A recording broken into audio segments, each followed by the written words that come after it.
Hello friends, मैं study 91 channel से नितिन गुप्ता आप सबका बहुत बहुत स्वागत करता हूं। दोस्तों बहुत बहुत स्वागत है आपका हमारे चैनल में। और आज हम पढ़ने जा रहे हैं इकोनॉमिक्स में नेशनल इनकम के बारे में। दोस्तों बहुत ही मजेदार टॉपिक है ये। बहुत सारे लोगों को तो लगता है सर बहुत कठिन है, हर एग्जाम में नेशनल इनकम से क्वेश्चन अक्सर करके आ जाते हैं, लेकिन आपको समझ में नहीं आता, पल्ले नहीं पड़ता ना इकोनॉमिक्स।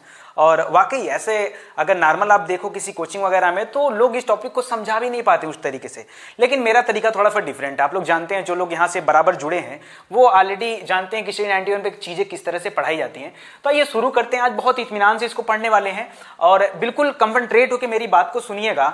ये पूरा वीडियो समाप्त होने तक में आपको राष्ट्रीय आय से संबंधित सभी तरह के प्रश्न जो है समझ में आ जाएंगे। तो स्टार्ट करने दोस्तों, आइए शुरू करते हैं।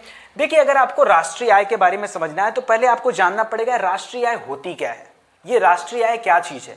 तो दो शब्दों से मिलकर बना है राष्ट्रीय आय। राष्ट्रीय धन आय या नेशनल धन इनकम, यानी जो पूरे देश की आय है वो आपकी क्या है? राष्ट्रीय आय। सपोज करो मैं कहूं कि आपके घर में आपके पापा हैं, ठीक है। अब आपके पापा मान लो 10,000 रुपए की सैलरी पाते हैं और कमाते हैं, और आपके घर में खाने पीने वाले कितने लोग हैं? मान लीजिए 5 लोग हैं और कोई भी व्यक्ति आपके घर में कमाने वाला नहीं, तो आपके घर के जो इनकम है वो कितनी है टोटल? वो टोटल आपकी इनकम है 10,000 रुपए। यही आपकी इनकम है ना, 10,000 रुपए।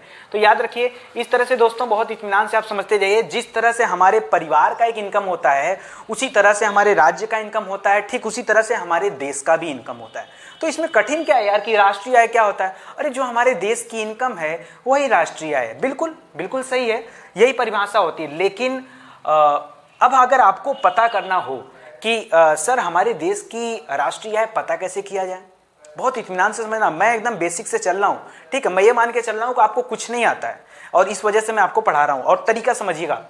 तो अगर हमको हमारे परिवार की आय चाहिए तो हमने पापा से पूछ लिया, पापा आपकी सैलरी कितनी है? पापा ने कहा बेटा 10,000 रुपए सैलरी। हमने समझ लिया कि हमारे परिवार की आय क्या है? 10,000 रुपए। मान लो किसी के फैमिली में 2 लोग कमाने वाले हैं, पापा भी कमा रहे हैं, चाचा भी कमा रहे हैं। दोनों लोगों से हमने पूछ दिया कि सर पापा आपकी सैलरी कितनी है, चाचा आपकी सैलरी कितनी है? दोनों लोगों ने अपनी अपनी सैलरी बता दिया। मान लो पापा 20,000 कमाते हैं, चाचा 15,000 रुपये कमाते हैं। दोनों को हमने ऐड कर लिया, हो गया 35,000। बिल्कुल आराम से हमने बता दिया। यहां तक तो बात आराम से थी। अगर हमको अपनी मोहल्ले का राष्ट्रीय आय पता करना हो, राष्ट्रीय मतलब मोहल्ले की इनकम पता करना हो, तो भी हो सकता है हम एक एक करके काउंट करके पता कर सकते हैं। लेकिन अगर बात आती है यार पूरे देश की, तो भाई यार ये कैसे संभव है? पूरे देश की इनकम को कैसे जाना जा सकता है? क्या सरकार का कोई भी आदमी आज तक आपके दरवाजे आके पूछा है कि आपके पापा कितना रुपया कमा रहे हैं? तो यार सबसे बड़ी बात आती है कि ये नेशनल इनकम आखिर में निकलता कैसे? तो वाकई यार ये तो मानना पड़ेगा कि बड़ी कठिन चीज है। कठिन नहीं, बिल्कुल आसान चीज है। अब ये बात तो सही है कि कभी कोई हमारे दरवाजे नहीं आया है पूछने के लिए कि आपके घर में कोई व्यक्ति कितना इनकम कमाता है, ठीक है। तो ये पता कैसे चलता है सरकार को कि कौन सा व्यक्ति कितना कमा रहा है? तो जो भी व्यक्ति अपना रिटर्न दाखिल करता है, सरकार उसी के माध्यम से काउंट करती है कि क्या कुछ हुआ है, ठीक है। तो बहुत सारे इसके रास्ते हैं काउंट करने के, वही आज हमको सीखना है। लेकिन कुछ सीखने से पहले कुछ नियम कानून मैं आपको बता दूं। आपको मेरी 2 बातें समझनी पड़ेंगी और उन 2 बातों को मैं समझा रहा हूं। देखो 2 शब्द है हमारे पास। एक शब्द आता है हमारे पास दोस्तों फैक्टर कास्ट। क्या आता है? एक शब्द आता है फैक्टर कास्ट और दूसरा शब्द आता है दोस्तों मार्केट प्राइस। क्या आता है? मार्केट प्राइस, ठीक है। फैक्टर कास्ट और मार्केट प्राइस दोस्तों याद रखिएगा क्या होता है। इसको हिंदी में बोलते हैं दोस्तों साधन लागत। क्या बोलते हैं? साधन लागत, ठीक है। और मार्केट प्राइस का आपका क्या हो गया? तो बाजार मूल्य। समझ में आ रहा है? तो ये 2 बातें आपने कहा सर ये दोनों चीजें हम क्यों पढ़ें, क्यों याद रखें? दोस्तों मैं आपको समझाने की कोशिश कर रहा हूं। आइए समझते हैं दोनों चीजें क्या होती हैं, क्योंकि जब तक आप इसको नहीं समझोगे किसी भी एग्जाम में नेशनल इनकम तो कभी जिंदगी में नहीं समझ पाओगे, जीडीपी कभी जिंदगी में नहीं समझ पाओगे, जीएनपी नहीं समझ पाओगे, एनएनपी नहीं समझ पाओगे। बहुत कुछ होता है, कुछ भी नहीं आएगा आपको अगर आप ये दोनों चीजें नहीं समझे तो। आपने कहा सर इतना इंपॉर्टेंट चीज है तो होता क्या है? बहुत कठिन है क्या? हमने कहा नहीं, बिल्कुल कठिन नहीं, बहुत सरल चीज है। मैं आपको समझाता हूं। मान लो चलो एग्जांपल लेता हूं, इसी मार्कर की बात कर लेते हैं। दूसरा एग्जांपल कहां से लाए? मेरे हाथ में 2 मार्कर है, इसी की बात करता हूं। तो मैं बात करूं कि दोस्तों अगर ये मार्कर आपको बनाना है या किसी कंपनी में मार्कर तैयार होता है तो इस मार्कर को बनाने में क्या कुछ पूंजी लगेगी? मतलब कैसे मार्कर बन के तैयार होगा? तो याद रखो मार्कर को बनाने के लिए कुल 4 चीजों की जरूरत पड़ती है। मार्कर को बनाने के लिए कुल कितने चीजों की? 4 चीजों की जरूरत पड़ती है। एक तो होता है लैंड, यानी मार्कर जहां पे बनेगी उसके लिए एक स्थान चाहिए होगा, ठीक है। और क्या चाहिए? लैंड के बाद चाहिए दोस्तों लेबर, क्या चाहिए? लैंड, लैंड के बाद लेबर, यानी भूमि के अलावा क्या चाहिए उनको? लेबर चाहिए, यानी श्रम होना चाहिए, काम करने के लिए लोग होने चाहिए ना जो इस मार्कर को तैयार करेंगे। ओके, तो लैंड, लेबर, और तीसरे नंबर पे होना चाहिए दोस्तों कैपिटल। कैपिटल मींस होता है पूंजी। कैपिटल मींस क्या होता है? पूंजी, यानी कि जो इस मार्कर को बनवाएगा, जिस कंपनी के द्वारा मार्कर तैयार किया जाएगा, वो उस कंपनी के पास या उस व्यक्ति के पास कुछ पूंजी होना चाहिए, जिसके माध्यम से क्या करेगा? वो कच्चे माल खरीद के लाएगा, प्रोसेसिंग करेगा, तब तो मार्कर बन के तैयार होगा। अब ऐसे थोड़े हो जाएगा कि खड़ा है, फिर लेबर आ गए, लैंड आ गए, जमीन पैसे देखा हमने, छू मंतर ये मार्कर आ गया, तो ऐसा थोड़े होता है। तो बनाने में कैपिटल भी चाहिए। अच्छा, कैपिटल के अलावा यहाँ पे एक और पॉइंट आता है एंटरप्रेन्योरशिप। ठीक है, यानी एंटरप्रेन्योरशिप क्या होता है कि जो व्यक्ति उद्यमी होता है, जो व्यक्ति इसके बारे में सोच रहा है, जो अपने पैसे को इन्वेस्ट कर रहा है, भाई उसको भी तो 2 पैसा चाहिए। चलो हमने मान लिया कि इस मार्कर को बनाने में 2 रुपया हमने कहाँ खर्च कर दिया? लैंड पर। 2 रुपया हमने खर्चा कर दिया लेबर पर। 2 रुपया हमने खर्चा कर दिया कैपिटल पर। और 2 रुपए की प्रॉफिट ले लिया किसने? 2 रुपए की प्रॉफिट ले लिया किसने? जो एंटरप्रेन्योर है, जिसने अपने पैसे को इन्वेस्ट किया है। बात समझ में आ रही है? फिर से बता रहा हूं, 2 रुपया कहां चला गया? लैंड पर। 2 रुपया लेबर पर। 2 रुपया कैपिटल पर। 2 रुपया एंटरप्रेन्योरशिप पर। इस तरह से दोस्तों यहां पर जो टोटल रुपीज आ गया वो कितना आ गया? यानी इस मार्कर की जो लागत है वो कितने रुपए आ गई निकल के? 8 रुपए आ गई। इस मार्कर की लागत कितनी आ गई? 8 रुपए। बस यही फैक्टर कास्ट है। यही क्या है? फैक्टर कास्ट है। मतलब सर इसका मतलब क्या है? सीधे सीधी बात यह है कि किसी भी सामान को बनाने में जो उसकी मूल लागत होती है वही क्या कहलाती है? उसकी फैक्टर कॉस्ट कहलाती है। फिर से बोल रहा हूं, किसी भी चीज को बनाने में जो उसकी मूल लागत होती है वही उसकी फैक्टर कॉस्ट कहलाती है, साधन लागत कहलाती। कोई दिक्कत आपको? ठीक है। अब क्या होता है? अब इसी साधन लागत में गवर्नमेंट क्या करती है? अपने टैक्सेस को जोड़ देती है। ठीक है, अपना जो इनडायरेक्ट टैक्स यहां पे लेती है वो इनडायरेक्ट टैक्स यहां पे जोड़ लेती। मान लो चलो गवर्नमेंट ने भी 2 रुपए का टैक्स ले लिया। ठीक है, तो इस 8 रुपए में 2 रुपया आके और ऐड हो गया और इस तरह से इसकी का प्राइस कितनी होगी? 10 रुपए। अब ये मार्केट में बिकेगा कितने रुपए का? 10 रुपए का। क्यों? क्योंकि 2 रुपया सरकार के द्वारा टैक्स लगा दिया गया है। ठीक है, याद रखो, अब ये हो गया मार्केट प्राइस। अब ये क्या हो गया? Market price. तो फैक्टर कास्ट और मार्केट प्राइस में क्या अंतर होता है? एक छोटा सा अंतर होता है। क्या? इसमें टैक्स जुड़ा होता है। क्या जुड़ा होता है? इनडायरेक्ट टैक्स से जुड़ा होता है। कोई दिक्कत? समझ में आ रहा है ना? आएगा यार, नहीं आएगा तो जाएगा कहां? नितिन गुप्ता सामने खड़ा है, ऐसा हो सकता है कोई चीज समझ में ना आए। हिस्ट्री, ज्योग्राफी, इकोनॉमिक्स, ठीक है, कुछ भी हो, हिंदी वगैरह, बायोलॉजी वगैरह, कुछ भी, सब आपके आप चैनल पे देख सकते हो। जो लोग पहली बार आ रहे हैं, मैं कह रहा हूं कि दोस्तों आप एक बार प्लेलिस्ट में आ जाइए, दोबारा आपको निकलने का मौका नहीं मिलेगा। ठीक है, आइए टॉपिक पे बात करते हैं। तो याद, अब तो समझ में आ गया ना? मैं मान के चलूं कि आपको समझ में आ रहा है, कोई दिक्कत परेशानी नहीं है। ओके, तो सिंपल सी बात याद रखिए, मैं बता रहा हूं फैक्टर कास्ट क्या होता है। तो किसी भी सामान को बनाने में जो मूल लागत होता है वो फैक्टर कास्ट होता है।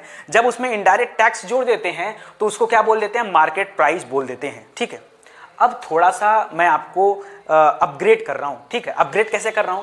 देखो दोस्तों, यहां पे इनडायरेक्ट टैक्स तो ऐड किया जाता है, लेकिन अगर किसी भी तरह की गवर्नमेंट सब्सिडीज हैं तो उनको घटा लिया जाता है। सर सब्सिडी क्या होता है? सब्सिडी क्या होता है? फिर से बताइए सर, सब्सिडी क्या होता है? भाई सब्सिडी माने होता है कि बहुत सारी वस्तुओं पर गवर्नमेंट सब्सिडी देती है। जैसे मैं आपको बताऊं, सौर पैनल, अगर आप अपने घर के ऊपर सौर ऊर्जा वाला वो लगाते हैं, पैनल लगाते हैं, तो उसके ऊपर गवर्नमेंट की सब्सिडी है। तो मान लो उसी सौर पैनल की बात कर रहा हूं, सौर पैनल को बनाने में मान लो कितने रुपए खर्चा हुए? 8 रुपए खर्चे होते हैं। 2 रुपए सरकार टैक्स लेता है और 50 पैसे की आपको क्या दे देता है? 50 पैसे की आपको सब्सिडी दे देता है। मतलब कि 50 पैसे आपका माफ कर दिया। क्या कर दिया? आपको, मतलब आपसे लेगा 2 रुपए टैक्स के रूप में लेगा और 50 पैसे आपको वापस कर देगा। तो उस 50 पैसे को दोस्तों इस 2 रुपए में से घटा लेना। कोई दिक्कत आपको? मतलब अगर घटा लोगे तो ये 10 की बजाय कितना हो जाएगा? 9.5 रुपया हो जाएगा। ठीक है, 9 रुपए 50 पैसे हो जाएगा। मार्केट प्राइस कितनी हो जाएगी? 9 रुपए 50 पैसे। कुछ कठिन बता दिया क्या मैंने? अच्छा बताओ, आप ही बताओ, घटाना चाहिए कि नहीं घटाना चाहिए? आप बताओ, घटाना चाहिए? घटाना चाहिए, बिल्कुल सी बात है। अगर गवर्नमेंट टैक्स ले रही है 2 रुपए और 50 पैसे की छूट आपको दे रहा है या सब्सिडी के रूप में आपको वापस कर दे रहा है, तो फिर उसको घटा लेना चाहिए। जैसे अभी गैस सिलेंडर वगैरह पे नहीं होता है, गैस सिलेंडर के लिए वसूल करती है आपसे 750 रुपए, बाद में कुछ पैसे आपके खाते में डाल देती है सब्सिडी के रूप में, तो उसको माइनस कर लोगे तो जो बचता है अमाउंट, वही क्या होता है? वही मेन होता है, उसको नेट बोलते हैं। इतना चीज समझ में आ गया ना? ओके, आगे बढ़ें। चलो, अगर आप इतनी चीजें समझ में आ गए, आज मेरे पास डस्टर काफी दूर रखा है और ये माइक लगा हुआ है और मैं उतने दूर जा नहीं सकता हूं, इस वजह से हाथ से मिटा रहा हूं। ठीक है, कोई दिक्कत नहीं, इतना तो चलता है यार, आप लोगों के लिए तो बहुत कुछ चलेगा, ये तो छोटी मोटी बात है। ठीक है। चलो अगर दो बात आप समझ गए हो तो अब मैं आपको तीसरी बात पे लेके चलता हूं। दोस्तों याद रखो, जब अपनी कहानी हम शुरू करते हैं तो नेशनल इनकम को ज्ञात करने की जो कहानी स्टार्ट होती है वो स्टार्ट होती है कहानी जीडीपी से। कहां से स्टार्ट होती है? जीडीपी से, ठीक है, जीडीपी से। तो दोस्तों ये जीडीपी क्या होता है? जीडीपी का फुल फॉर्म होता है दोस्तों G for gross, D for domestic और पी फॉर प्रोडक्ट, ठीक है, प्रोडक्ट, ठीक है। तो ग्रॉस डोमेस्टिक प्रोडक्ट, अगर हिंदी में बात करें तो इसको बोलते हैं, ग्रॉस माने होता है दोस्तों सकल, जी माने होता है सॉरी डोमेस्टिक माने होता है घरेलू, सकल घरेलू, और प्रोडक्ट माने होता है दोस्तों उत्पाद, ठीक है। तो सकल घरेलू उत्पाद यानी जीडीपी। मैंने एक कॉन्सेप्ट आपको दिया कि दोस्तों आप जो है फैक्टर कास्ट समझ लीजिए, मार्केट प्राइस समझ लीजिए, दो चीजें आपने समझ लिया। अब अगर आपको नेशनल इनकम निकालना है तो आपको आना पड़ेगा कहां पे? जीडीपी पे। जीडीपी का फुल फॉर्म क्या होता है? ग्रॉस डोमेस्टिक प्रोडक्ट, ठीक है, सकल घरेलू उत्पाद। सर ये जीडीपी होता क्या? सुनते तो बहुत बार है, समझ में नहीं आता क्या होता है। आज समझ में आ जाएगा आपको। कैसे समझ में आ जाएगा? इधर समझाता हूं। देखो चलो मान लो कि ये भारत है, ठीक है, ये मान लो भारत है, ठीक है। अगर ये भारत है दोस्तों तो एक चीज याद रखो, पूरे के पूरे भारत में, हाँ यानी हमारे देश की सीमा के अंदर, सीमा मतलब ये हमारा देश का बॉर्डर है, ये हमारे देश का बॉर्डर है, ठीक है, हमारे देश की सीमा के अंदर। अच्छा इस सीमा के अंदर में, चलो अभी बाद में बताता हूं, हमारे देश की सीमा के अंदर जिन भी वस्तुओं, जिस भी वस्तु प्लस सेवा का उत्पादन होगा, क्या बोला मैंने दोस्तों? हमारे देश के सीमा के अंदर जिस भी वस्तु और सेवा का उत्पादन होगा उसको क्या बोलते हैं? उसी के मॉनेटरी वैल्यू को जीडीपी बोलते हैं। उसी के मॉनेटरी वैल्यू को जीडीपी कहते हैं। नहीं समझ में आया? नहीं समझ में आया ना? चलो फिर से लेके चलता हूं। हमारे पूरे के पूरे देश में जितने भी प्रोडक्शन हो रहे हैं, चाहे मार्कर बन रहा है, चाहे मोबाइल बन रहा है, चाहे व्हाइट बोर्ड बन रहा है, चाहे टेबल बन रहा है, चाहे मेज बन रहा है, ट्यूबलाइट बन रही है, फैन बन रहा है, गाड़ी घोड़ा मोटर, कुछ भी, एनीथिंग, जो कुछ भी आप देख रहे हो, ये सारी चीज का प्रोडक्शन तो हो रहा है ना। तो वही बात कर रहा है कि जितनी भी चीजें आपको दिख रही है, जो वस्तु हैं, इनका प्रोडक्शन प्लस सेवा का प्रोडक्शन माने क्या होता है? जैसे जो अपनी सेवाएं प्रदान कर रहे हैं, जैसे कौन सेवा प्रदान करता है? जैसे एक एडवोकेट है, वो क्या करता है? वो किसी चीज का प्रोडक्शन नहीं करता, वो अपना सेवा देता है और सेवा के बदले में फीस लेता है। एक डॉक्टर हो गया, ये अपनी सेवा देता है, उसके बदले में फीस लेता है। एक टीचर हो गया, वो अपनी सेवा देता है, इसके बदले में फीस लेता है। ये गलत बात है, मैं कोई फीस नहीं लेता हूँ, ठीक है, मैं कोई फीस नहीं लेता हूँ और आपको फ्री में पढ़ाता हूँ, तो यहाँ पे मैं एक्सेप्शन हूँ। चलो यहां पे बात करते हैं। तो इस तरह के जो लोग होते हैं ये अपनी सेवाओं को देते हैं और उसके बदले में कोई फी चार्ज करते हैं। कोई दिक्कत? तो यहां पे कह रहा है कि पूरे के पूरे देश की सीमा के अंदर कोई भी वस्तु और कोई भी सेवा जिसका उत्पादन हो रहा हो, उसकी जो मॉनेटरी वैल्यू होगी, जो पैसे में वैल्यू होगी, उसी को हम क्या बोलेंगे? उसी को दोस्तों बोला जाता है जीडीपी। कोई दिक्कत? अब तो समझ में आ गया होगा। अच्छा एक चीज और, कुछ लोग आए तो उन्होंने कहा सर सीमा का मतलब क्या है? मैंने कहा सीमा का मतलब ये है कि आप जो है इधर की सीमा डाक के देखो, रेड क्लिप लाइन डाको, पता चल जाएगा सीमा का मतलब क्या है। मार दिए जाओगे, धड़ाम से समझ में आ जाएगा सीमा क्या है। चलो यहाँ तो सीमा, यहाँ तो सीमा है, ये पानी वाले में हम सीमा क्या माने दोस्तों? तो यहाँ पे हमारा नॉटिकल मील बनाया गया है, ठीक है। यहाँ पर जो है जली सीमा में जो है 12 नॉटिकल मील तक जो है भारत का अधिकार होता है।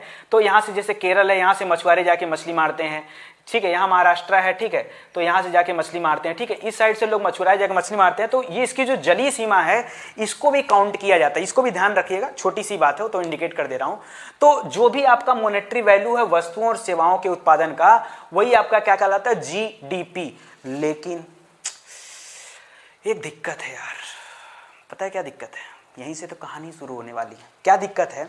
दिक्कत यह है कि ये जो जीडीपी की वैल्यू हमने निकाला, ये जो मॉनेटरी वैल्यू है जीडीपी का, ये जीडीपी की वैल्यू दोस्तों मार्केट प्राइस में है। कोई दिक्कत आपको? सिर्फ एक दिक्कत है, बहुत छोटी इतनी सी दिक्कत है आपको। क्या दिक्कत है? कह रहा है कि जो जीडीपी की वैल्यू है ये मार्केट प्राइस है। अच्छा कैसे मार्केट प्राइस है? अरे मेरे भैया आप एक बात बताओ, ये जो वस्तु और सेवा का उत्पादन हो रहा है, ये जब मार्केट में बिकेगा तभी तो उसको आप नोट करोगे, तभी तो नोट डाउन होगा। क्या समझ रहे हो? देखो प्रोडक्शन को कब नोट किया जाता है? जैसे जब प्रोडक्शन हो जाए तुरंत नहीं नोट कर लेते हैं, जब प्रोडक्शन हो जाएगा, जब ये फिनिश गुड, ये यहां पे एक वर्ड इस्तेमाल करना, फिनिश्ड गुड, ठीक है, फिनिश्ड गुड माने होता है उपभोग वस्तु, ठीक है, जब वो उपभोक्ता के उपभोग करने के लिए उसके पास पहुंच जाती है तब उसको काउंट डाउन करते हैं यहां पर, ठीक है। तो यहां पर बोल रहा है कि जो भी जीडीपी निकल के आई है ये आपकी मार्केट प्राइस, जो जीडीपी निकल के आई है क्या आपकी मार्केट प्राइस। अब बताएं, एक तो ये समस्या थी, दूसरी समस्या एक और छोटी सी, अब कसम से कोई समस्या इसके बाद नहीं लाऊंगा आपके सामने। दूसरी समस्या भैया ये है कि ये जो जीडीपी एमपी था यहां तक तो बात ठीक है, लेकिन ये जो नेशनल इनकम है ना, ये पता है किसको कहते हैं? हमने अभी कुछ टाइम पहले बताया था कि नेशनल इनकम किसे कहते हैं, जीडीपी को नेशनल इनकम कहते हैं। लेकिन कौन से जीडीपी को, कौन से जीडीपी को दोस्तों? यहां पर नेशनल इनकम को अगर मैं बताऊं तो नेशनल इनकम कहा जाता है एनएनपी फैक्टर कास्ट को, ठीक है। किसको कहा जाता है? एनएनपी फैक्टर कास्ट को। आपने पूछा सर एनएनपी क्या होता है, ये कौन सा शब्द आ गया? हमने कहा एन फॉर होता है दोस्तों नेट। एन फॉर क्या होता है? नेट। नेट माने शुद्ध। नेट माने क्या होता है? नेट माने होता है भैया शुद्ध, ठीक है। एन माने होता है नेशनल, ठीक है, नेशनल, ठीक है। तो यहां पे जो चीज घरेलू था वो चीज किसमें कन्वर्ट हो गया है? नेशनल में, मतलब राष्ट्रीय, शुद्ध राष्ट्रीय, ठीक है, शुद्ध राष्ट्रीय। अब पी फॉर हो जाता है प्रोडक्ट। प्रोडक्ट माने उत्पाद, शुद्ध राष्ट्रीय उत्पाद, समझ रहे हो? पी फॉर प्रोडक्ट ही रहेगा। तो यहां पे जो सकल घरेलू उत्पाद है, अगर ये शुद्ध राष्ट्रीय उत्पाद बदल जाता है, मतलब जो जीडीपी हमारा अगर ये एनएनपी में बदल जाता है, और एनएनपी कैसा? NNP factor cost, market price नहीं। एनएनपी फैक्टर कास्ट जो होता है वो आपका क्या कहलाता है? नेशनल इनकम कहलाता है। वही आपका क्या होता है? नेशनल इनकम होता है। कोई दिक्कत? तो अब हमारे सामने बहुत छोटी सी चीज है, क्या है कि हम लोग क्या करते हैं, इस जीडीपी से हमको टहलते हुए कहां जाना है? इस एनएनपी के पास जाना। कोई दिक्कत आपको? इतना काम तो हम लोग कर ही सकते हैं, इतना तो मैं चुटकी बजा के कर सकता हूं। कोई दिक्कत आपको? अच्छा दोस्तों, मुझे एक सेकंड का टाइम दीजिए, मैं डस्टर लेके आऊं, बार बार हाथ से करने में सही नहीं है, ठीक है, बस आ रहा हूं तुरंत।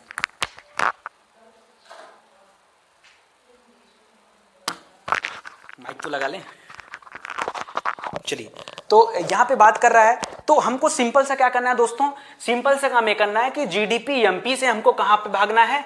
एनएनपी एफसी तक भागना है। और यहीं से दोस्तों इतने क्वेश्चन बनते हैं, इतने क्वेश्चन बनते हैं, मैं आपको बता नहीं सकता। अभी देखो, अब यहीं से क्वेश्चन बनना शुरू होंगे, ठीक है। मैं लेके चलता हूं आपको और समझाता हूं, बिल्कुल इत्मीनान से समझिएगा दोस्तों, ठीक है। इसको मिटा दूं ना, ये समझ में आ गया ना? चलो आगे बढ़ते हैं। बस एक ग्राफ बनाऊंगा जिसका नाम ब्रह्मास्त्र, और उसी ब्रह्मास्त्र में सब जो है धराशायी हो जाएंगे। दूसरा कुछ बनाने की जरूरत ही नहीं पड़ेगी, एक ही से हमारा सारा काम खत्म हो जाएगा। चलो शुरू करते हैं। हमने आपको पीछे ही बताया कि हम लोग बात करेंगे दोस्तों जीडीपी पे। जो प्रोडक्शन हो रहा है उसको क्या बोलते हैं? जीडीपी, बशर्ते ये मार्केट प्राइस है। कोई दिक्कत आपको? यहां से हमको चलना है, ठीक है। और हमको आना कहां पर है? तो दोस्तों हमको आना है एनएनपी फैक्टर कास्ट पे। यही बोला ना आप, हमने एनएनपी फैक्टर कास्ट तक हमको आना है, यहां से हमको यहां पे आना है। तो यार यहां से यहां पर आएंगे कैसे? उसका कोई नियम होता है क्या? हाँ, नियम होता है। इसके नियम होते हैं, 3 स्टेप चलना पड़ेगा। कितने कदम? जैसे 3 कदम में भगवान विष्णु ने दुनिया नाप दिया था, उसी तरह से 3 कदम में आप यहां से कहां पहुंच जाओगे? यहां पर। कितने कदम? खाली 3 कदम अगर आप चल दिए तो। कितने कदम दोस्तों? 3 कदम। अब भी देखो मजा आएगा, 3 ही कदम चलाने में आपकी हालत खराब हो जाएगी। 1 कदम, 2 कदम और ये 3 कदम। 3 कदम अगर आपने चल दिया तो आप अपने उत्तर तक पहुंच जाएंगे। कोई दिक्कत आपको? चलो, ये वो फिर से बता दे रहे हैं, ये वह जीडीपी है। जीडीपी मार्केट प्राइस क्या होता है? तो किसी भी देश की सीमा के अंदर उसके समस्त वस्तुओं एवं सेवाओं के उत्पादन का मौद्रिक मूल्य क्या कहलाता है? जीडीपी मार्केट प्राइस कहलाता है। सकल घरेलू उत्पाद मार्केट प्राइस कहा जाता है। सकल घरेलू उत्पाद बाजार मूल्य पर, ये उसको कहा जाता है। लेकिन हमारी जो राष्ट्रीय आय है ये है net national product at factor cost. इसको क्या बोलते हैं? एट, इसके बीच में एट लगाते हैं। Net national product at factor cost, ठीक है। 3 कदम आपको चलना है। वो 3 कदम में आपको क्या करना पड़ेगा? पहला कदम आता है आपके सामने ये चलो आ जाओ, शुरू करते हैं। पहले कदम है दोस्तों डेप्रिसिएशन। डेप्रिसिएशन को बोलते हैं ह्रास, ठीक है। रटना नहीं है, मैंने कहा रटना नहीं है, कॉन्सेप्ट समझना आपको, ठीक है। ये ह्रास क्या होता है दोस्तों? इस जीडीपी में ह्रास का क्या लेना देना? ये ह्रास होता क्या चीज है? ठीक है, आपको बताता हूं ह्रास क्या होता है। सिंपल सी बात बताऊं, जैसे मान लो कोई चीज जो है इस वर्ष बनाई गई, ठीक है। जैसे मान लो नहीं, ऐसे इस वर्ष मत समझो। जैसे आपके घर में अभी आप कमरे में बैठे होंगे, जाहिर सी बात है आपके कमरे में फैन लगा होगा, ठीक है। फैन लगा होगा दोस्तों, एक बात बताओ, ये फैन आज का तो बना नहीं होगा, हो सकता है 1 साल 2 साल 3 साल 4 साल 5 साल पुराना हो। तो ये फैन उस समय में क्या होगा, जोड़ लिया गया होगा।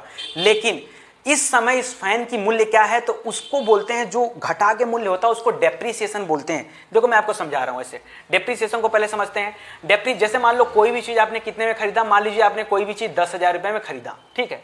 तो मान लो 10,000 रुपए में कोई चीज आपने 2016 में खरीदा, ठीक है। तो 2016 से जब 2017 में आओगे तो इस सामान का जो वैल्यू होगा वो क्या हो जाएगा, घट जाएगा। मान रहे हो कि नहीं। अभी मैंने आपसे कहूं कि मैं आज मोबाइल खरीदा हूं, मैं एक मोबाइल खरीदा 2016 में, और 2017 में अगर उस मोबाइल को किसी दूसरे व्यक्ति को बेचूंगा तो मैं 10,000 की अगर मोबाइल खरीदा हूं तो क्या 10,000 की मोबाइल बिक जाएगी? नहीं नहीं, कभी नहीं बिकेगी। आप भी तो कहोगे कभी नहीं बिकेगी, क्यों? चलो अच्छा कितने की बिकेगी, चलो मान लिया मैंने 7,000 रुपए की बिकेगी, ठीक है। तो बाकी का जो बचा 3,000 है दोस्तों, ये कहां चला गया? यही तो डेप्रीसिएशन है। ये क्या होता है, डेप्रीसिएशन, ठीक है। एकदम इत्मीनान से समझो, कोई दिक्कत आपको? तो याद रखो इन दोनों के बीच का जो डिफरेंस है कहां चला गया, डेप्रीसिएशन। तो याद रखो इस तरह से जो भी सामान होता है, जो भी हमारी वस्तु या सेवाएं हैं, उनमें जो डेप्रीसिएशन होता है उसको हमेशा क्या कर लिया जाता है, घटा लिया जाता है। उसको क्या करते हैं दोस्तों, घटाना होता है, ठीक है। तो मैं यहाँ पे सैंपल खाली बना रहा हूं, आप सुनते चलिएगा। डेप्रीसिएशन को हमेशा क्या करते हैं, माइनस किया जाता है। जीडीपी में से डेप्रीसिएशन को माइनस किया जाता है। कोई दिक्कत आपको? सुनते रहना। चलो उसके बाद अच्छा देखो, जब भी आप जीडीपी में से क्या करोगे, डेप्रीसिएशन को माइनस करोगे तो होगा क्या, मैं आपको किधर दिखा देता हूं। चलो पहला स्टेप समझ में आ गया ना, पहला स्टेप समझ में आ गया ना। चलो इधर लिख देता हूं थोड़ा दूर में, ठीक है, ऐसे करके लिख देता हूं। यहां पे आपने क्या किया, डेप्रीसिएशन को घटा लिया। कहां से? जीडीपी में से डेप्रीसिएशन को घटा लिया। याद रखो कभी भी अगर जीडीपी में से डेप्रीसिएशन को घटा लेते हो तो ये जो पहला वाला अक्षर है ना, जो जी अक्षर था, ये बदल जाएगा दोस्तों। क्या हो जाएगा? जी बदल जाएगा। क्यों क्या हो जाएगा सर, इस जी को क्या हो जाएगा? ये जी बदल जाएगा यन में। ये क्या हो जाएगा, जी बदल जाएगा यन में। मतलब ये हो जाएगा नेट। क्या हो जाएगा? यन, नेट। मतलब यन फॉर नेट, और बाकी सब वैसे ही रहेगा, N D P at market price, बाकी सब वैसे रहेगा, बशर्ते क्या हो जाएगा, यहां पर एन आ जाएगा। कोई दिक्कत? N for net. दोस्तों फिर से चलिए आपको एग्जांपल और देता हूं, एक एग्जांपल और देता हूं। दोस्तों अगर मैं आपसे कहूं कि आपने 10,000 रुपया कमाया, ठीक है, और आपने उस 10,000 में से 2,000 रुपया किसी को दे दिया, ठीक है, या आपने कुछ परचेज कर लिया, तो अभी आपके पास कितना बचा है? 8,000। तो याद रखो ग्रास वैल्यू कितनी थी, ग्रास कितना था?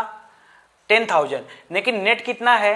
ठीक है 8,000। तो नेट माने क्या होता है, जो बचा हुआ वैल्यू है वो नेट कहलाता है। नेट माने क्या? अरे कुछ है नहीं यार, मैं कुछ अलग से नहीं बता रहा हूं मेरे भाई, यार समझो, इकोनॉमिक्स से, ठीक है। आप इतने आसान लैंग्वेज आपको समझा रहा हूं, इतना बड़ा टॉपिक, तो एकदम इत्मीनान से आप देखो। कह रहा है कि ये जो 10,000 है, अगर आपने कमाया 2,000 का कुछ खरीद लिया तो आपके पास नेट कितना बचा? आप बोलते हैं सर नेट तो मेरे पास 8,000 बचा है, भले 10,000 कमाया था, बचा तो 8,000 है, वही जो नेट है। उसी तरह से यहाँ जो जी था, जी माने ग्रॉस था ना, ग्रॉस माने सकल ना, ग्रॉस माने सकल। तो सकल में से जैसे आपने डेप्रिसिएशन को नेट लेस किया, यहाँ पे क्या हो जाएगा, नेट बच गया, नेट, और बाकी वही सब है, domestic product at market price. कोई दिक्कत आपको? चलो अब कंडीशन नंबर 2 चलो। मैंने आपसे कहा था 3 कदम आपको चलना, पहला कदम आपने चल दिया। दूसरा कदम क्या होता है सर, ये बता दीजिए। दूसरा कदम, पहले कदम में डेप्रिसिएशन माइनस, फिक्स रखो पहले कदम में डेप्रिसिएशन ही माइनस होगा, कुछ दूसरा माइनस नहीं होगा, ठीक है। दूसरा कदम होता है दोस्तों, इंग्लिश में लिखूंगा तो आप थोड़ा सा डर जाओगे, हिंदी बताऊंगा तो आपको समझ में आ जाएगा। इंग्लिश में नाम है NIFA। बोले तो sir NIFA, N for national, ठीक है, नहीं नेशनल नहीं, नेट, ठीक है, net, I for income, net income, F for हो जाता है फ्रॉम, और A फॉर हो जाता है एब्रॉड। क्या हो जाता है? एब्रॉड। सर ये क्या हो जाता है, बड़ा कठिन सा लिख दिया आपने, नेट इनकम फ्रॉम एब्रॉड। खाली लिखा हूं कठिन, बताना नहीं चाह रहा था आपको, मजबूरी में बता रहा हूं। नहीं याद कर सकते मत याद करो, दूसरा तरीका बता रहा हूं। डर कहां रहे हो आप लोग? डरना नहीं, इकोनॉमिक्स को डरा के रखना है, डरना नहीं हमें। चलो फिर से अपने देश का मैप बना लिया। आप भी कहोगे नितिन सर पढ़ाते ज्योग्राफी और मैप भी बनाने का टाइम आता है, मैप बनाने यार, ऐसा बात नहीं है, ठीक है। अभी ये माइक लगा है, इस हाथ से लिखना, थोड़ा सा तिरछा उर्छा हो जाएगा, बेइज्जती हो जाएगी, इसलिए साइडे ऐसे ऐसे बना दे रहा हूँ। तो आ जाओ, तो यहाँ पे कह रहा है, यहाँ पे आ जाओ, अपने देश में आ जाओ। दोस्तों जो भी वस्तु या सेवाओं का उत्पादन हो रहा है वो तो ठीक है, उसको तो हमने जीडीपी में ले लिया था। लेकिन एक बात बताओ, हमारे पड़ोसी के कुछ लोग सऊदीया में रहते हैं, हमारे पड़ोसी के कुछ लोग जाके चाइना में रहते हैं, कुछ लोग सिंगापुर में रहते हैं, कुछ लोग तो और दूर दोस्तों अमेरिका में रहते हैं, कुछ लोग जाके कनाडा में रहते हैं। बताइए, यानी विश्व के विभिन्न विभिन्न हिस्सों में हमारे देश के लोग जाके काम कर रहे हैं कि नहीं काम? वो लोग काम करते हैं और महीने में पैसा कहाँ भेजते हैं? भारत में भेजते हैं। बोलिए, पैसा अपना कहाँ भेजते हैं? कमा करके। परिवार तो उनका भारत में है ना, परिवार कहाँ पे? भारत में। तो कमा के पैसा कहाँ भेज रहे हैं? भारत में। तो ये जो भारत में पैसा आ रहा है उसको हम छोड़ दें क्या? केवल हम यही काउंट करें कि हमारे देश में वस्तुओं और सेवाओं का उत्पादन कितना हुआ है, ये ना काउंट करें कि हमारे देश के लोग जो बाहर हैं भैया वो भी भारतीय हैं, वो भी गर्व से कहते हैं हम भारतीय हैं, तो उनके द्वारा जो पैसा कमाया जा रहा है क्या उसको यहाँ पे शामिल करें कि ना करें? करेंगे ना शामिल, बस कर लो शामिल। ठीक है, आपको कोई आपत्ति नहीं ना, मैं शामिल कर लूं? भाई आपका ही पड़ोसी हो सकता है, आपके घर से कोई आदमी है, आपके चाचा अंकल पिताजी कहीं बाहर काम कर रहे हो दूसरे देश में और वहां से पैसे भेज रहे हो घर पे, तो उनके इनकम को काउंट करना चाहिए। आपने कहा हाँ सर ये बात सही, हम काउंट करेंगे। जी हाँ, बस यही तो है। अच्छा एक बात और बताओ, बहुत सारे विदेशी भी हैं जो भारत में रह रहे हैं, भारत में अपनी कंपनियां चला रहे हैं। जैसे अगर हमारे व्यक्ति जो सऊदी अरबिया में रह रहे हैं तो पाकिस्तान, अफगानिस्तान, नेपाल, अभी तमाम मोमोज वगैरह की दुकान लगती है। आप उनसे जाके बात करो कि भैया आपका घर कहाँ है, वो बताएंगे मेरा घर भाई साहब मैं नेपाल से आया हूँ। ठीक है, आप देख लो, मैं एक ऐसा एग्जांपल दे रहा हूं ताकि आपको याद रहे। यानी मैं आपको यह बताने की कोशिश कर रहा हूं जिस तरह से हमारे देश के आदमी विदेशों में क्या करते हैं, काम करके पैसे कमाकर हमारे देश में भेजते हैं, उसी तरह से बहुत सारे विदेशी व्यक्ति भारत में आकर अपना व्यापार करते हैं और यहां से कमा करके पैसे वो अपने घर को भेजते हैं, अपने घर को भेजते हैं। मान रहे हो? हाँ सर ये बात तो सही है, इस पे तो हमारा दिमाग ही नहीं गया था, अब चला गया ना। यानी जो भी विदेशी व्यक्ति हैं यहाँ पर, जो भी विदेशी व्यक्ति हैं वहां पर, उनके द्वारा जो इनकम बाहर भेजी जा रही है उसको घटा लीजिएगा, कोई दिक्कत आपको? जो आ रही है उसको नोट कर लीजिए, जो जा रही है उसको घटा लीजिए। अब एक बात और बताऊं, हमारे देश में विदेशी उतने ज्यादा नहीं जितना कि हमारे देश के लोग बाहर हैं, ये तो मान रहे हो अपना, बहुत ज्यादा विदेशी नहीं है। यानी अगर हमारे देश में पैसे आने की जो वो है, मान लीजिए हमारे देश में कितना आ रहा है, मान लीजिए 1 करोड़ रुपए भारत में आ रहा है विदेशों से। ठीक है, हमारे देश के लोग कमा कमा के भारत में भेज रहे हैं, कितना रुपया? 1 करोड़। और हमारे देश से बाहर कितना जा रहा है? तो 30 लाख रुपए हमारे देश से बाहर जा रहा है, मतलब नेट कितना हो गया? 70 लाख रुपए। यही 70 लाख, इसीलिए यहाँ पे नेट का इस्तेमाल किया हूं। किसका इस्तेमाल किया हूं? नेट का। कोई दिक्कत? तो अब तो समझ गए ना नेट इनकम फ्रॉम एब्रॉड क्या होता है। एब्रॉड माने विदेश से, यार नहीं कहते अब्रॉड जी भाई, एब्रॉड, एब्रॉड माने क्या? एब्रॉड माने विदेश से। ठीक है, तो नेट इनकम फ्रॉम एब्रॉड। तो ये जो डिफरेंस है दोस्तों वो हमको यहां नोट डाउन कर लेना है। कोई दिक्कत आपको? कोई दिक्कत? बस 2 कदम तो आपने चल दिया। पहला कदम क्या चला था? पहला कदम चला तो डेप्रिसिएशन को माइनस कर लिया। ठीक है, डेप्रिसिएशन को माइनस कर लिया। कोई आपसे पूछेगा डेप्रिसिएशन को भाई क्यों माइनस कर दिए, तो बोल दीजिएगा कि कोई भी जो वस्तु का उत्पादन हुआ है उसका ह्रास तो होना तय है। मोबाइल का एग्जांपल दे देना, अपने आप वो समझ जाएगा। ठीक है, चलो ये हो गया। अब दूसरे नंबर पर हमने आपको बताया कि बाबू आप नेट इनकम फ्रॉम एब्रॉड जो होगा। अच्छा एक बात बताओ दोस्तों, मैंने अभी बताया कि 1 करोड़ रुपया हमारे यहाँ आ रहा है, मतलब इसको जोड़ लेंगे। ठीक है, और 30 लाख रुपया जो है बाहर जा रहा है। ओवरऑल कितना हो गया? तो ओवरऑल 70 लाख है और ये होगा प्लस, ये होगा प्लस। ज्यादा हमेशा ऐसी कंडीशन रही है, कभी भी ये माइनस में नहीं हुआ, कभी भी ऐसा नहीं हुआ कि हम 1 करोड़ रुपया हमारे भारतीय भेजें और हमारे देश से 2 करोड़ रुपया बाहर चला जाए। ऐसा अभी तक तो नहीं हुआ। अगर होगा तो माइनस कर लेना। अरे कसम खाए हो भी सकता है यार, माइनस कर लेना। फिर तो हम नॉर्मली क्या करते हैं, दूसरा स्टेप यहां पे आ जाता है और यहां पे नॉर्मली होता है ऐड करने का। तो NIFA का जो इनकम होता है उसको हम ऐड कर लेते हैं। कहां पर? अगर हम इस जीडीपी को फोकस करें तो, अगर हम इस जीडीपी को फोकस करें तो क्या हो जाएगा? तो याद रखो बीच वाला हमेशा चेंज होता है और जब बीच वाला चेंज होगा तो क्या हो जाएगा? डोमेस्टिक से बन जाता है नेशनल। डोमेस्टिक से क्या बन जाता है? नेशनल। अभी तक घरेलू था, अब वो नेशनल हो गया। क्यों? क्योंकि जो व्यक्ति विदेश में रहते थे उनका पैसा जोड़ लिया, हमारे देश से जो बाहर गया उसका पैसा घटा लिया, बच गया सिर्फ हमारा, जो हमारा अपना है। इसलिए हमने यहां पे इस्तेमाल किया national, gross national product eight market price. ठीक है, अगर हम इस पे चले तो अगर हम डेप्रिसिएशन को ना माइनस करें, डायरेक्ट इस चीज से इसको माइनस करें तो क्या हमारा निकल के आता है? हम यहां पहुंच जाते हैं। लेकिन हमने आपसे कहा था भाई 2 कदम चलना है, तो 1 कदम तो आप यहां चल चुके थे। दूसरा कदम अगर हम यहीं से आगे बढ़ाना चाहें तो बढ़ा सकते हैं क्या? बढ़ा सकते हैं ना। अपने ग्राफ को 3 तरफ में लेके जाऊंगा, कोई दिक्कत आपको? सुनिएगा, जैसे आपने डेप्रिसिएशन तक कर लिया था और इसके आगे अगर आपको इसमें NIFA ऐड करना हो, NIFA ऐड करना हो तो आपको क्या करना पड़ेगा? ये वाला D बदल जाएगा, याद रखो बीच वाला चेंज होता है हमेशा एन आई से, ठीक है। तो क्या हो जाएगा आपका यन तो हमारा पहले से आ ही चुका है डेप्रिसिएशन की वजह से, और एक और यन आ गया इसके पास, तो N N P at market price. दोस्तों आपको लग रहा है कि हम लोग इसके पास पहुंचने वाले हैं। देखो N N P market price और N N P factor cost, एक कदम और चलेंगे उत्तर आपके सामने होगा, एक कदम और चलेंगे उत्तर आपके सामने होगा। इस लाइन को छोड़ दो, खाली इसी लाइन को लेके चलो, इसको लाइन को यहां पहुंचाएंगे, फिर बताऊंगा कि इसको मैंने यहां क्यों लिखा हूं, ठीक है। और एग्जाम में फंसाता कैसे, इतने कठिन कठिन क्वेश्चन बताता है, अगर पता नहीं है ना कभी जिंदगी में नहीं कर पाओगे। जितना भी रट्टा मार सकते मार लो, कोई जिंदगी में कभी नेशनल इनकम का सवाल सही नहीं कर सकता है। मैं दे दूंगा नहीं सही कर पाओगे, क्यों? अगर जिसको एक कॉन्सेप्ट नहीं पता है, गारंटी लिख के दे दे रहा हूं, आज आप सीख लेना। अपने क्लास में जाके फुल चैलेंज कर रहा हूं, 100% नहीं 10,000% का चैलेंज कर रहा हूं, कोई नहीं कर पाएगा। आप पूछना, आज मैं सिखाने के बाद आपको पूछता हूं, ठीक है। आप कर लोगे, जो नहीं पढ़ा होगा वो नहीं कर पाएगा, गारंटी है। सुनते चलिए अभी हमारी बात को, कोई दिक्कत? अच्छा, तीसरा कदम सर आपने क्या बताया था? तीसरा कदम बता दीजिए, जल्दी से हम लोग इसके पास पहुंच जाए तो नेशनल इनकम हमारी तैयार हो जाए। भैया तीसरा कदम तो बड़ा आसान है, आपको पहले बता चुका हूं। तीसरे कदम में आपको क्या करना है, जो भी गवर्नमेंट का इनडायरेक्ट टैक्स था, ठीक है, जो भी गवर्नमेंट का इनडायरेक्ट टैक्स था उसको आप घटा लो, ठीक है, और जो कुछ भी सब्सिडी पाया है आपने उसको आप जोड़ लो, ठीक है। तो नॉर्मली क्या होता है, सब्सिडी बड़ी कम होती है और टैक्स गवर्नमेंट ज्यादा लेती है, ठीक है। सब्सिडी बहुत कम होती है, टैक्स गवर्नमेंट ज्यादा लेती है। तो ओवरऑल हम यहां बात करते हैं दोस्तों एनआईटी की, मतलब नेट इनडायरेक्ट टैक्स। क्या बोलते हैं? N for net indirect tax. क्या बोलते हैं? N for net, I for indirect, T for tax. तो नेट इनडायरेक्ट टैक्स में किसको लेते हैं? यानी जो हमारा इनडायरेक्ट टैक्स है उसमें से सब्सिडी क्या करोगे?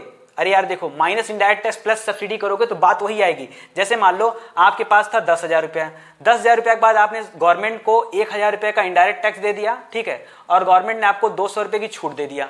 तो आप या तो ऐसे कहो कि भैया इस 1,000 में से 2,200 घट गया, बच गया कितना? 800 हो गया, ठीक है। या तो आप डायरेक्ट ला के यहाँ पे क्या करो, 800 जो है ऐड कर दो, ठीक है, और ये हो जाएगा कितना? 10,800। या तो आप ऐसे कर लो, या तो आप ऐसे करो 1,000 में से पहले 1,000 लेस कर लो, ठीक है, 9,000 आ गया, ठीक है, 9,000 आ गया।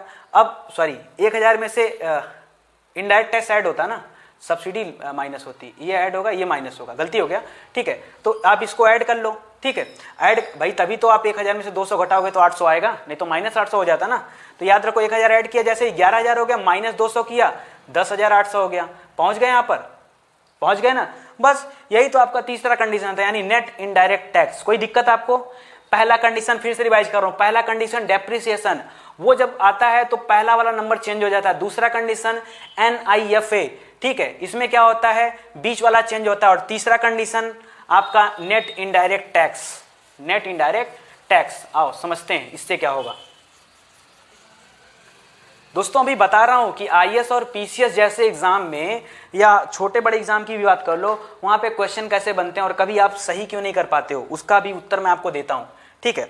चलो तीसरी कंडीशन हम लोगों ने लेके आया, हम अब यहां से बताने जा रहा हूं। अब हमको क्या करना है, यहां पर माइनस कर लेना ओवरऑल क्या, नेट इनडायरेक्ट टैक्स को, ठीक है। शुद्ध प्रत्यक्ष कर को क्या कर लेना, माइनस कर लेना। और इसमें क्या क्या शामिल है, आपका इनडायरेक्ट टैक्स शामिल है और सब्सिडी भी शामिल है, ठीक है, इसको फोकस करना। जब तीसरा वाला आता है दोस्तों तो क्या होता है, अरे होगा क्या, सीधे पहुंच गए एफसी पे। ये मार्केट प्राइस बदल गई किसमें, एफसी पे। शुरू में ही बताया था मार्केट प्राइस और एफसी क्या होता था, तो बताया था फैक्टर कास्ट क्या होता है, इसको बनाने में जो लागत आती फैक्टर कास्ट, इसी में ला के इनडायरेक्ट टैक्स को ऐड कर दोगे और सब्सिडी को लेस कर दोगे तो 9.5 आया था, क्या था, मार्केट प्राइस। तो हो गया ना एमपी से एफसी, पहुंच गए, राष्ट्रीय आय निकल गया भैया, जीडीपी से राष्ट्रीय आय निकल गया।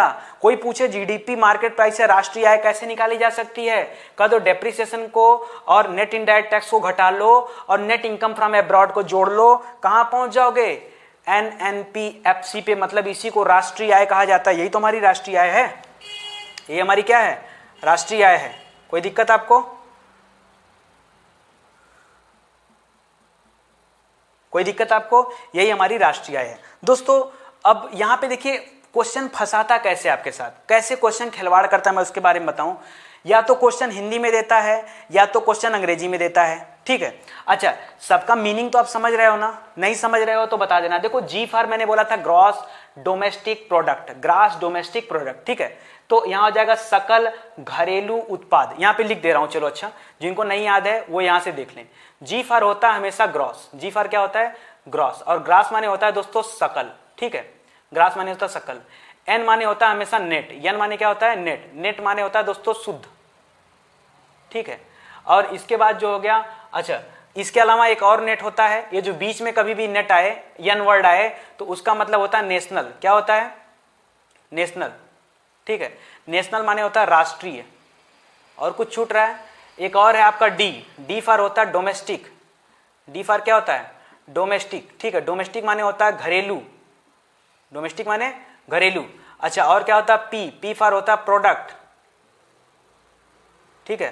प्रोडक्ट माने क्या होता है उत्पाद, प्रोडक्ट माने उत्पाद। बाकी फैक्टर कास्ट और मार्केट प्राइस तो समझ ही रहे होंगे। तो इतने से टर्म है। अब आपके एग्जाम में पूछता क्या है, देखो ऐसे नहीं पूछता है, पता है क्या पूछता है, क्वेश्चन दे रहा हूं ध्यान से सुनना और आप बताना कि क्यों आप लोग गड़बड़ी करते थे। क्वेश्चन पूछता है, इस यहां से पकड़ेगा क्वेश्चन, ठीक है, इसको पकड़ेगा, ना इसको पकड़ेगा ना इसको पकड़ेगा, बीच का पकड़ लेगा। कहेगा शुद्ध राष्ट्रीय उत्पाद, शुद्ध राष्ट्रीय उत्पाद से क्या करना है आपको, कहां पहुंचना है, शुद्ध राष्ट्रीय उत्पाद से शुद्ध घरेलू उत्पाद पर जाने के लिए क्या करना पड़ता है, ध्यान से समझिएगा। शुद्ध राष्ट्रीय उत्पाद से शुद्ध घरेलू उत्पाद पे जाने के लिए क्या करना पड़ता है, जिसको पता है, जैसे उसने लिखा शुद्ध राष्ट्रीय उत्पाद तो हमारे दिमाग में चल रहा है शुद्ध माने एन, एन फॉर नेट, राष्ट्रीय माने एन, एन फॉर राष्ट्रीय, पी फॉर प्रोडक्ट, ठीक है। तो हमारे दिमाग में एनएनपी चल रहा है, ठीक है। अब उसने इंडिकेट नहीं कि एनएनपी एमपी में है कि एफसी में, कोई दिक्कत नहीं, ठीक है। आगे बढ़िए, यहाँ पर उसने क्या बोला है कि हमको जाना कहाँ पर है, बोल रहा है शुद्ध घरेलू माने डोमेस्टिक, पी माने प्रोडक्ट। आंख बंद करके सोचिए, इस पे जाना है तो आप बताओ एन से डी पे जाना है तो आप क्या करोगे, एन से डी, बीच वाला कब चेंज होता है, तो याद रखो अगर आप नीचे से ऊपर जा रहे हो दोस्तों, अगर आप नीचे से ऊपर जा रहे हो तो क्या करोगे आप एन आई एफ ए को माइनस कर लोगे, कोई दिक्कत, समझो ना। यही गड़बड़ करता है, कैसे सही कर लेगा कोई बताओ, अगर आप रटोगे तो कैसे सही कर लोगे, कभी कर पाओगे सही, कभी नहीं हो पाएगा सही। तो याद रखो अगर आपको एनएनपी से एनडीपी पे जाना है तो ये जो प्लस किए हो इसी को ऊपर जाते समय क्या कर देना, माइनस कर देना। अरे ऐसे समझो, जो मैंने दो सब जोड़ के 10 रुपया लाया था, सामान का दाम 10 रुपया लाया था, अगर आपको फैक्टर कास्ट पे जाना है तो क्या करोगे, 2 रुपया जो टैक्स लगा था वो माइनस कर दो, आप कहां पहुंच गए 8 पे, फैक्टर कास्ट पे आ गए। अगर यहां से आगे 10 पे आना है तो 2 को जोड़ दो, भाई कंडीशन है ना, यही काम तो करोगे। और वही काम तो यहां भी हो रहा है, वही काम तो यहां भी हो रहा है। तो मैं पूरा आपको ग्राफ बना के दिखाना चाहता हूं कि पूरा का पूरा ग्राफ दिखता कैसे है, ठीक है। चलो इसको हटा दूं, इसको आप लोग नोट कर लीजिएगा और इसको मैं हटा रहा हूं और एक साथ जो है मैं तीनों को बना दे रहा हूं ताकि आप जो है तीनों को आसानी से समझ जाएं। जैसे मैंने अगर यहाँ पे NIFA कर लिया था तो इसके बाद चलो हम किसी को बदल लेते हैं। चलो इसके बाद हम लोग मान लो यहाँ पे क्या कर लेते हैं, NIT कर लेते हैं, नेट इनडायरेक्ट टैक्स कर लेते हैं, तो क्या हो जाएगा GNP, यहाँ पे FC हो जाएगा, कोई दिक्कत ये आ जाएगा, ठीक है। इसके बाद हम लोगों ने क्या कर लिया, कौन सा छूटा है, प्लस वाला हो गया, ये भी माइनस वाला हो गया, तो एक तो और डिप्रिसिएशन को अगर माइनस कर लोगे आप तो क्या हो जाएगा, जैसे ही डिप्रिसिएशन घटेगा ये वाला जी किसमें बदल जाएगा, एन में, तो पहुंच गए एनएनपी फैक्टर कास्ट। बोलो किसी से भी आप आगे बढ़ोगे, जैसे मान लो आपने अपनी कहानी शुरू किया नेट इनडायरेक्ट टैक्स से, ठीक है, नेट इनडायरेक्ट टैक्स को जैसे ही माइनस किया आपका उत्तर क्या बना, जीडीपी क्या बना, फैक्टर कास्ट बन गया पहले। फिर आपने आपका मन किया कि चलो हम क्या करते हैं, NIFA को जोड़ लेते हैं, NIFA को जोड़ लेते हैं, तो जैसे NIFA की बात किया आपने सीधे कहां पर आ गए, बीच वाला बदलोगे, यानी GNP फैक्टर कास्ट। बोलो इसके बाद आपने तीसरे नंबर पे क्या आपके पास आ गया, डेप्रिसिएशन, तो जैसे डेप्रिसिएशन करोगे तो जी किसमें बदलेगा, एन में। यार कहीं से कैसे भी जाओ एक ही बात है, काम तो तीन ही करना है, तीन ही कदम चलना है। पहले कदम में चलोगे तो डेप्रिसिएशन लेस करोगे, पहले से पहला वाला चेंज होता है, जी जो होता है एन में बदल जाता है, ग्रॉस जो होता है नेट में बदल जाता है, दूसरे में NIFA को ऐड करते हो, क्यों, क्योंकि जो विदेशों में रह रहे लोग हैं उनके इनकम को ऐड करते हैं, जो यहाँ से बाहर जा रहा है पैसा उसको माइनस करते हैं, तो नेट इनकम फ्रॉम अब्रॉड इसको करते हो तो ये जो डोमेस्टिक है आपका नेशनल में कन्वर्ट हो जाता है। और जब आप नेट इनडायरेक्ट टैक्स मतलब कि जो इनडायरेक्ट टैक्स आपने पे किया है उसमें सब्सिडी को जोड़ लेते हो, उसके बाद जो बचता है उसको माइनस करते हो, तब आप कहाँ से पहुंच जाते हो, मार्केट प्राइस से फैक्टर कास्ट पे पहुंच जाते हो। और यही तो आपका क्या है, राष्ट्रीय आय है, यही आपका क्या है, राष्ट्रीय आय है। तो आज के लिए दोस्तों बस इतना ही, और अगले वीडियो में हम और भी चीज, अच्छा एक चीज और बता दूंगा, प्रति व्यक्ति आय क्या होती है, पर कैपिटल इनकम क्या होता है। आपने कई बार सुना होगा सर पर कैपिटल इनकम क्या होता है, प्रति व्यक्ति आय, ठीक है, पर कैपिटल इनकम, ठीक है,